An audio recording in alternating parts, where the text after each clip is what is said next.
Hello everyone, welcome to the platform. My name is Bharat धाकट।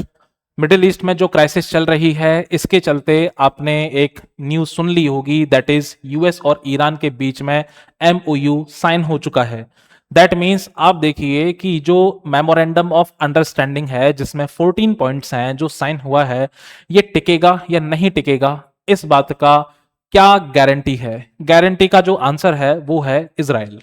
That means सब कुछ depend करेगा Israel पर कि वो इस एमओयू को एक्सेप्ट करता है या नहीं करता है। आंसर है कि वो एमओयू को एक्सेप्ट नहीं करेगा, लेकिन सवाल यह है कि वो क्यों नहीं करेगा एक्सेप्ट।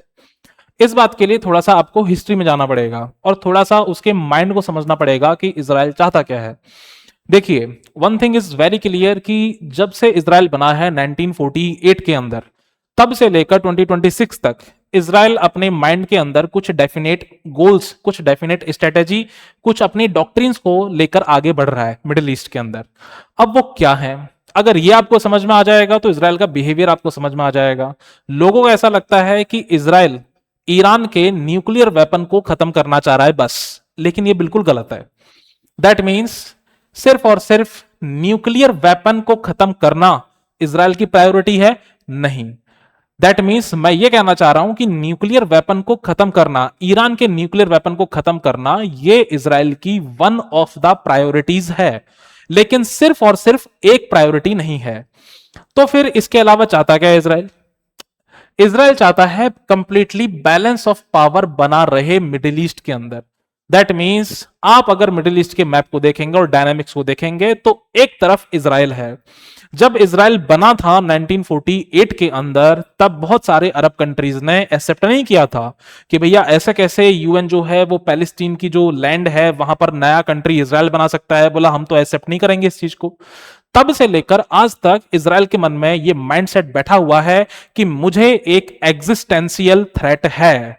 दैट मीन्स मुझे अगर जिंदा रहना है मिडिल ईस्ट में, तो मेरा पावरफुल बैलेंस ऑफ पावर मेरे फेवर में बने रहना बहुत जरूरी है।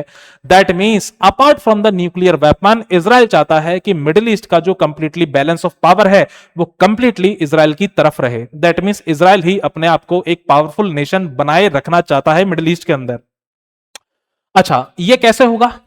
ये दो तरीके से होगा कि सबसे पहले तो ईरान को आप न्यूक्लियर वेपन बनाने ना दो, जिसपे इजराइल वर्क कर रहा है यूएस के साथ मिलकर। ठीक है, यूएस भी नहीं चाहता कि भाई ईरान जो है वो न्यूक्लियर वेपन बनाए। दूसरा जो तरीका है वो इजराइल वो कहता है कि देखो, एग्जिस्टेंशियल थ्रेट तो विदाउट न्यूक्लियर वेपन भी तो हो सकता है। जरूरी थोड़ी ना है कि कोई कोई जो कंट्री है उसके पास न्यूक्लियर वेपन हो, उसी से इजराइल को खतरा हो। खतरा तो उस कंट्री से भी हो सकता है जिसके पास न्यूक्लियर वेपन नहीं हो। खतरा तो बेसिकली इजराइल को हमास से भी है, खतरा तो इजराइल को हिजबुल्लाह से भी है। दैट मीन्स इजराइल यही कहना चाह रहा है कि न्यूक्लियर वेपन तो है ही है, इसके अलावा मैं जो ईरान का एक कन्वेंशनल माइट है, कन्वेंशनल माइट का मतलब है मिसाइल विसाइल लॉन्च करने वाली जो चीज है, ये जो कैपेबिलिटी है ईरान की, मुझे इसको भी खत्म करना है। बात समझ में आई? दैट मीन्स इजराइल का मकसद सिर्फ और सिर्फ न्यूक्लियर वेपन को खत्म करना नहीं है। न्यूक्लियर वेपन को तो खत्म करना ही करना है, लेकिन साथ ही साथ ईरान के कन्वेंशनल कैपेबिलिटी को भी खत्म करना है, ताकि कल को ईरान जो है वो इजराइल पे हमला ना कर पाए। अच्छा, मान लो इन केस अगर ईरान न्यूक्लियर हो जाता है, तो इजराइल कहता है, इजराइल का माइंडसेट ये कहता है कि देखो भाई, अगर ईरान के पास न्यूक्लियर हो गया, न्यूक्लियर वेपन आ गया, तो इजराइल के पास न्यूक्लियर वेपन आते ही इजराइल के पास फ्रीडम ऑफ एक्शन खत्म हो जाएगी। दैट मीन्स आज की डेट में पूरे मिडिल ईस्ट में जब भी इजराइल को लगता है कि हमास से मुझे खतरा है, या फिर हिजबुल्लाह से मुझे खतरा है, या फिर आईसिस से मुझे खतरा है, या फिर ईरान से मुझे खतरा है, वो तुरंत एक्शन ले लेता है, क्योंकि उसे पता है कि अल्टीमेटली अगर मामला एस्केलेट होता है तो मैं न्यूक्लियर वेपन रखता हूं और इनके किसी के पास भी न्यूक्लियर वेपन नहीं है, अल्टीमेटली मैं ही प्रिवेल करूंगा। अंडरस्टैंड? तो ये भी नहीं चाहता वो इजराइल की ईरान न्यूक्लियर बने। क्यों नहीं चाहता? इसलिए नहीं चाहता। तीसरा चीज, इजराइल या फिर इन जनरल आज की डेट में बेंजामिन नेतन्याहू अपने एक आइडिया को प्रमोट कर रहे हैं इन द मिडिल ईस्ट, और वो आइडिया है new middle east. New middle east का मतलब है कि जो भी वो नेशंस हैं इन द मिडिल ईस्ट जो कैपेबिलिटी रखते हैं थोड़ी बहुत भी, या फिर इन फ्यूचर रख सकते हैं, उन सब को एलिमिनेट करना है और सिर्फ पूरे मिडिल ईस्ट में एक ही झंडा गाड़ना है, दैट इज द इजराइल।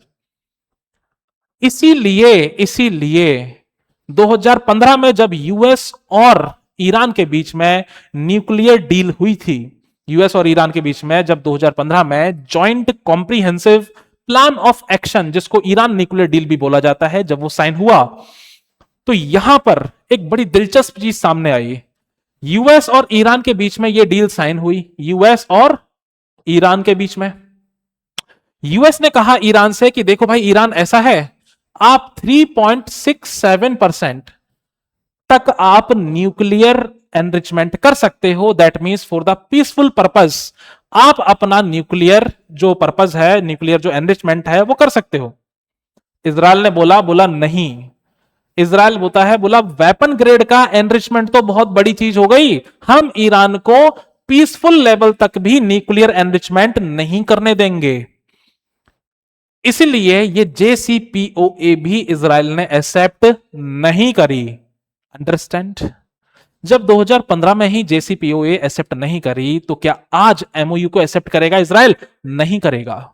यही बिहेवियर है जो इजराइल ने 10 साल पहले शो किया था, और यही बिहेवियर है जो इजराइल आज शो करेगा, और यही बिहेवियर है जो इजराइल अपकमिंग डिकेड्स में भी शो करेगा।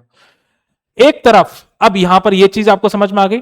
अब एक तरफ आप ये भी देखिए कि यही सोर्स ऑफ फ्रिक्शन है बिटवीन द यूएस और ईरान।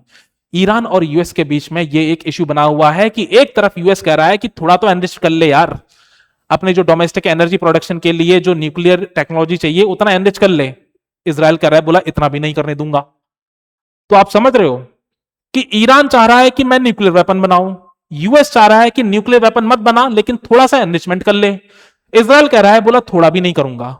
तीनों डिफरेंट डिफरेंट अलग अलग डायरेक्शंस में सर। अब आपको समझ में आ रहा है कि ये डील क्यों नहीं बन पा रही है। इजराइल कहता है कि मेरे को लीबियन मॉडल चाहिए। लीबियन मॉडल कहता है complete destruction of the nuclear weapon, ना पीसफुल ना मिलिट्री पर्पस, बात खत्म।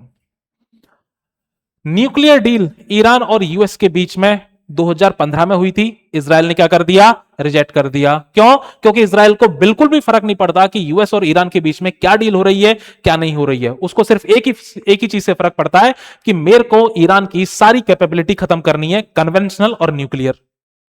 यह बात इस चीज से भी साबित होती है कि 2025 में जब ये एस्केलेशन हुआ था ईरान, इजराइल और यूएस के बीच में, जब यूएस ने B-2 बॉम्बर उड़ाए थे और ईरान के ऊपर हमला कर दिया था, ठीक है, याद होगा आपके पास आपको। तो इजराइल ने हमला किया जून 2025 में। कब हमला किया? वेरी इंपॉर्टेंट चीज। तब हमला किया जब 3 दिन बाद यूएस और ईरान के बीच में ओमान के अंदर, मस्कट के अंदर बात होने वाली थी। दैट मीन्स 3 दिन बाद यूएस और ईरान के बीच में बात होने वाली है ओमान में। उससे 3 दिन पहले इजराइल ने हमला कर दिया ईरान के ऊपर।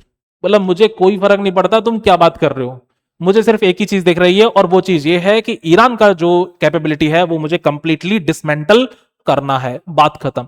3 चीज आपको समझ में आ गई? अंडरस्टैंड? इजराइल कहता है कि मेरे को ये जो रेडिकल आइडियोलॉजी है ना, रेडिकल आइडियोलॉजी का मतलब कि आज की डेट में हमास और हेजबुल्ला, हेजबुल्ला एक नॉन स्टेट एक्टर है, हेजबुल्ला एक संगठन है लेबनान के अंदर, शिया संगठन है। Iran is a Shia country. तो ईरान क्या करता है? हेजबुल्ला को सपोर्ट दे देता है।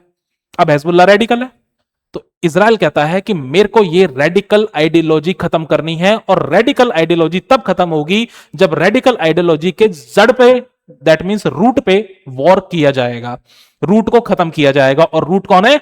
ईरान। दैट मींस ईरान देता है हेजबुल्ला को सपोर्ट, और हेजबुल्ला करता है इजराइल पर अटैक। तो इजराइल हेजबुल्ला को खत्म करना चाह रहा है, और इजराइल को पता है हेजबुल्ला का जो सपोर्ट है वो कहां से आता है? ईरान से आता है। इसलिए इजराइल कह रहा है सारे झगड़े की जो जड़ है वो ईरान को मेरे को खत्म करना है। इसके लिए अल्टीमेटली 7th पॉइंट इजराइल इस्तेमाल करता है प्रीएम्प्टिव सेल्फ डिफेंस डॉक्ट्रिन को। इजराइल पे जब सवाल उठते हैं कि इजराइल तुम ऐसे कैसे मुंह उठा के किसी पर भी अटैक कर देते हो, कभी हमास पर कर देते हो, कभी हिजबुल्लाह पर कर देते हो, कभी लेबनान पर कर देते हो, कभी सीरिया पर कर देते हो, कभी ईरान पर कर देते हो, तो इजराइल कहता है कि देखो भैया ये डॉक्ट्रिन है ना, यूएस ने इराक में इस्तेमाल की थी, तब यूएस ने किसी से नहीं पूछा। जापान ने पर्ल हार्बर में इस्तेमाल की थी, तब जापान से किसी ने नहीं पूछा। दैट मीन्स इजराइल जिस चीज का सपोर्ट लेता है वो है pre-emptive self defence doctrine. I hope आपको ये 7 पॉइंट्स समझने के बाद इजराइल का माइंडसेट कंप्लीटली समझ में आ गया होगा। अब अगर आप मिडिल ईस्ट की न्यूज को अगर आप समझेंगे तो आपको बेटर क्लैरिटी होगी। ऐसे ही वीडियोस के लिए काइंडली इस चैनल को लाइक शेयर और सब्सक्राइब जरूर कीजिएगा। धन्यवाद।